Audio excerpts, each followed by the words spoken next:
ಮೈಸೂರು ಜಿಲ್ಲೆ ಟಿ ನರಸೀಪುರದ ಬಳಿ ಸ್ಫೋಟಕ ವಸ್ತುಗಳು ಪತ್ತೆಯಾಗಿರೋದ್ರ ಬಗ್ಗೆ ಒಂದು ಮಾಹಿತಿ ಬರ್ತಾ ಇದೆ.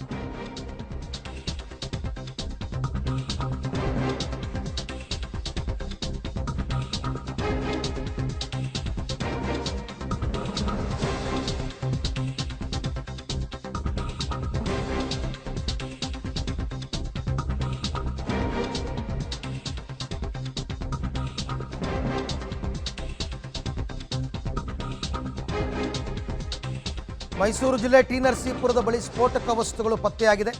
ಟಿ ನರಸೀಪುರ ತಾಲೂಕಿನ ಕೆಂಪೈನಹುಂಡಿ ಅಂತ ಕೆಂಪೈನಹುಂಡಿ ಗೇಟ್ ಬಳಿ ಹೋಟೆಲ್ ಹತ್ರ ಸ್ಫೋಟಕಗಳನ್ನ ಇಟ್ಟು ಹೋಗಿದಾರಂತೆ. ಸ್ಫೋಟಕ ವಸ್ತುಗಳನ್ನು ಅದೇನೋ ನೀಲಿ ಬಣ್ಣದ ಪ್ಲಾಸ್ಟಿಕ್ ಕವರ್ನಲ್ಲಿ ಇಟ್ಟು ಅಪರಿಚಿತರು ಪರಾರಿಯಾಗಿದ್ದಾರೆ. ಹೋಟೆಲ್ ಸಿಬ್ಬಂದಿ ಅದನ್ನು ತೆಗೆದು ನೋಡಿದಾಗ ಗಾಬರಿಯಾಗಿದೆ. ಅದನ್ನು ಮರಕ್ಕೆ ನೇತಾಕ್ಬಿಟ್ಟು ಸ್ಥಳೀಯ ಪೊಲೀಸರಿಗೆ ಮಾಹಿತಿ ಕೊಟ್ಟಿದ್ದಾರೆ. ಸ್ಥಳಕ್ಕೆ ಭೇಟಿ ಕೊಟ್ಟ ಬಾಂಬ್ ತಜ್ಞರು ಸ್ಫೋಟಕ ವಸ್ತುಗಳ ಪರಿಶೀಲನೆ ನಡೆಸಿದ್ದಾರೆ. ಅದೇನೋ ಟ್ಯೂಬ್ ಆಕಾರದಲ್ಲಿರ್ತಕ್ಕಂಥ 9 ಸ್ಫೋಟಕ ವಸ್ತುಗಳು ಮತ್ತು ಒಂದು ನಾಡ ಬಾಂಬ್ ಆಕಾರದ ವಸ್ತು ಪತ್ತೆಯಾಗಿದೆ.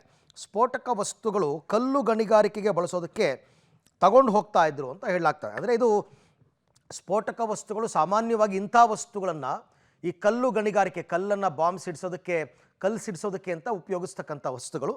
ಅದು ಈಗ ಸಿಕ್ಕಿದೆ. ಕೆಲವರು ಅದನ್ನು ಅಲ್ಲಿಟ್ಟು ಅಲ್ಲಿಂದ ಪರಾರಿ ಆಗಿದ್ದಾರೆ.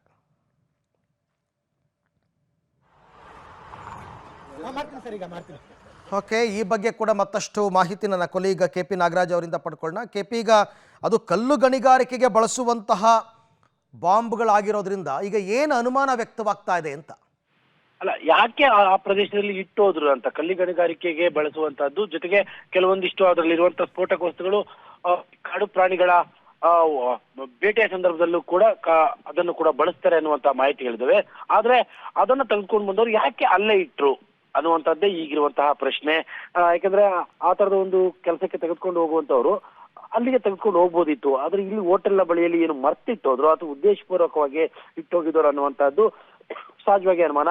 ಮತ್ತು ಒಂದು ರೀತಿಯಾಗಿ ಬಾಂಬ್ ರೂಪದಲ್ಲಿ ಅದು ಕಣ್ಣಂತ ಕಾರಣಕ್ಕೋಸ್ಕರವಾಗಿ ಸಹಜವಾಗಿನೇ ಹೋಟೆಲ್ ಅವ್ರಿಗೂ ಕೂಡ ಭಯಗೊಂಡಿದ್ದಾರೆ. ತಕ್ಷಣದಲ್ಲೇನೆ ಪೊಲೀಸ್ ಅವರಿಗೂ ಮಾಹಿತಿಯನ್ನು ಕೊಟ್ಟು ಈಗ ಸದ್ಯಕ್ಕೆ ಪೊಲೀಸ್ನವರು ಬಾಂಬ್ ನಿಷ್ಕ್ರಿಯ ದಳದವರು ಬಂದು ಪರಿಶೀಲನೆಯನ್ನು ಕೂಡ ನಡೆಸಿ ಇದು ಕಲ್ಲು ಗಣಿಗಾರಿಕೆಗೆ ಬಳಸುವಂತಹದ್ದು, ಜೊತೆಗೆ ಆಗಾಗ ಅವರು ಕಾಡು ಪ್ರಾಣಿಗಳ ಬೇಟೆಯ ಸಂದರ್ಭದಲ್ಲೂ ಕೂಡ ಇದನ್ನು ಬಳಸ್ತಾರೆ ಅನ್ನುವಂಥ ಮಾಹಿತಿಗಳನ್ನ ನೀಡಿದ್ದಾರೆ.